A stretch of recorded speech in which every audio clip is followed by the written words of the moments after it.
So hello everyone, welcome back to new video. तो दोस्तों, आज के इस वीडियो में हम जानने वाले हैं कंप्यूटर के कुछ महत्वपूर्ण प्रश्न जो आपके एग्जामिनेशन के पॉइंट ऑफ व्यू से काफ़ी ज़्यादा महत्वपूर्ण रहेंगे। तो ये पार्ट 1 रहने वाला है। तो कंप्यूटर का सामान्य परिचय। तो कंप्यूटर क्या है? एक इलेक्ट्रॉनिक मशीन है जिसका उपयोग सर्वप्रथम गणनाएँ करने के लिए किया जाता था। और यह सिर्फ गणना ही नहीं करता बल्कि गणित और अगणित सूचना को संसाधित करने वाला साधन भी है। और कंप्यूटर का अगर हिंदी नाम पूछा जाए तो कंप्यूटर का हिंदी नाम है संगणक। और कंप्यूटर की अगर फुल फॉर्म पूछी जाए आपसे तो कंप्यूटर की पूर्ण रूप यानी कि फुल फॉर्म जो है common operating machine purpose used for technology and educational research, इसकी यह फुल फॉर्म है common operating machine purpose used for technology and educational research. बाकी डेटा किसको कहते हैं? तो कंप्यूटर में चिन्ह या फिर संख्यात्मक सूचनाओं को डेटा कहा जाता है। इसे रॉ फैक्ट्स भी कहा जाता है। तो डेटा को और किस नाम से जाना जाता है? रॉ फैक्ट्स के नाम से जाना जाता है। और यह संख्यात्मक सूचनाओं को, जो कंप्यूटर में चिन्ह या फिर संख्यात्मक सूचनाएं होती हैं, उनको डेटा कहा जाता है। और सूचना किसको कहते हैं? तो कंप्यूटर में जो एकत्रित डेटा होता है, डेटा को सूचना कहा जाता है। तो कंप्यूटर में एकत्रित डेटा को सूचना कहा जाता है। जब डेटा को प्रोसेस किया जाता है तो वह अर्थपूर्ण बन जाता है, जिसे सूचना कहा जाता है। डेटा प्रोसेसिंग क्या होती है? तो इसका अर्थ है वाणिज्यिक उपयोग के लिए जानकारी तैयार करना। आगे बढ़ने से पहले आपको बताना चाहता हूँ, अगर आप लोग हमें फाइनेंशियली सपोर्ट करना चाहते हो तो आप लोग इस QR कोड को स्कैन करके हमें फाइनेंशियली सपोर्ट दे सकते हो। कंप्यूटर के बुनियादी कार्य और विशेषताओं के बारे में जान लेते हैं। तो कंप्यूटर का जो काम है डेटा संकलन यानी कि डेटा का कलेक्शन करना, डेटा एकत्रित करना, डेटा संचयन यानी कि डेटा को स्टोर करना, डेटा प्रोसेसिंग यानी कि डेटा को प्रोसेस करना और जानकारी में बदलना, और इन्फॉर्मेशन आउटपुट यानी कि प्रोसेस की गई जानकारी को प्रस्तुत करना, ये कंप्यूटर के मुख्य काम है। कंप्यूटर की जो क्षमताएं, तो डेटा का भंडारण करने वाली एक सक्षम युक्ति है। आंकड़ों के विश्लेषण करने में कंप्यूटर सक्षम होता है। पूर्ण गोपनीयता बनाए रखने में सक्षम होता है। कभी कभी वायरस द्वारा यहाँ आक्रमित भी यहाँ पर होते हैं, यानी कि कंप्यूटर में वायरस भी कभी कभी आ जाते हैं। तो यहाँ पर कंप्यूटर के पास स्वयं की जो समझ होती है वो नहीं होती है, वह निर्देशों यानी कि जो यहाँ पर प्रोग्राम होते हैं उसके अनुसार ये काम करता है। और कंप्यूटर की जो मुख्य कार्य प्रणाली है इनपुट प्रोसेसिंग और आउटपुट, उसके बारे में एक ओवरव्यू ले लेते हैं। कंप्यूटर के कार्य करने का जो सिद्धांत प्रोसेसिंग है, जो इनपुट आउटपुट और प्रोसेसिंग डिवाइस के समूह द्वारा निर्मित किया जाता है। तो इनपुट क्या होता है? कंप्यूटर में जाने वाले डेटा को इनपुट डेटा कहते हैं।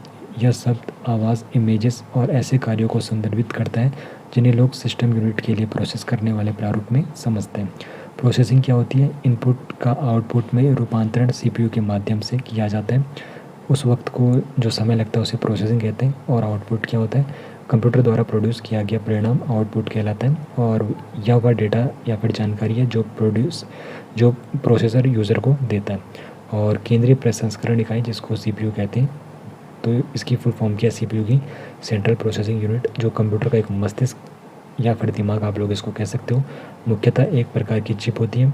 CPU एक इलेक्ट्रॉनिक डिवाइस है जो डेटा को इन्फॉर्मेशन में कन्वर्ट करते हुए प्रोसेस करता है। कंप्यूटर सिस्टम के सभी कार्यों को नियंत्रित करने और इनपुट को आउटपुट में परिवर्तित करने का काम CPU द्वारा किया जाता है।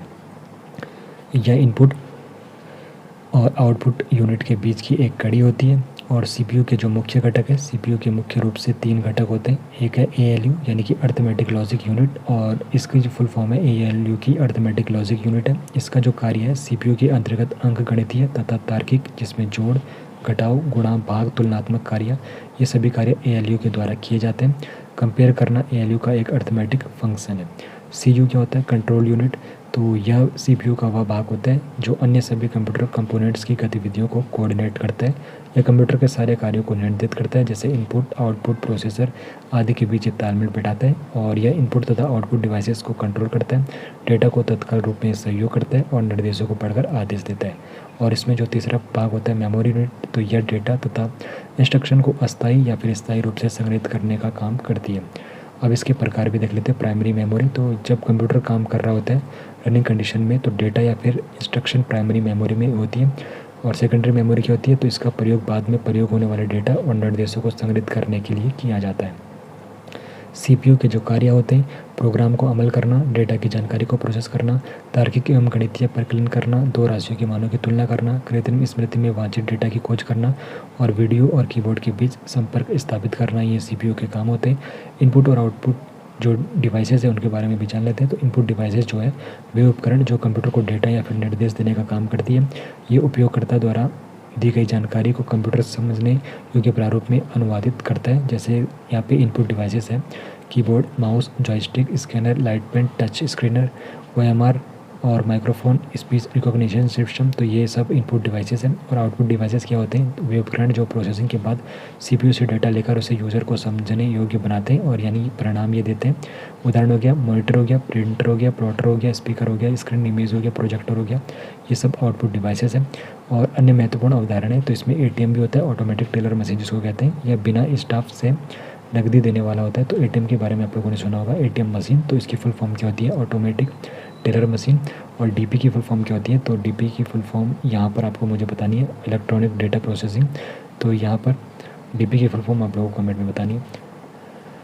बाकी न्यूमेरिक फील्ड क्या होता है? तो डेटाबेस में न्यूमेरिक फील्ड कैलकुलेशन करने के लिए प्रयुक्त नंबर स्टोर करते हैं। कंप्यूटर और मानव, तो मानव मन की गति कंप्यूटर की तुलना में अधिक होती है। तो मनुष्य की जो स्मरण शक्ति है कंप्यूटर की तुलना में सामान्य होती है, क्योंकि कंप्यूटर की जो कृत्रिम बुद्धि है काफ़ी अधिक होती है। कंप्यूटर की बुद्धि को कृत्रिम बुद्धि की संज्ञा दी जाती है। कंप्यूटर प्रणाली की जो मुख्य अवयव है, कंप्यूटर कार्य प्रणाली के मुख्य अवयव में शामिल है इनपुट, आउटपुट, CPU और मेमोरी। और इंटरनेट कंप्यूटर प्रणाली का वो मुख्य अवयव नहीं है, बल्कि यह एक सहायक उपकरण है। तो ये आपको इन्फॉर्मेशन पता होनी चाहिए कंप्यूटर के रिगार्डिंग, जो आपके एग्ज़ाम के पॉइंट ऑफ व्यू से आप लोगों के लिए इम्पोर्टेंट रहने वाली है।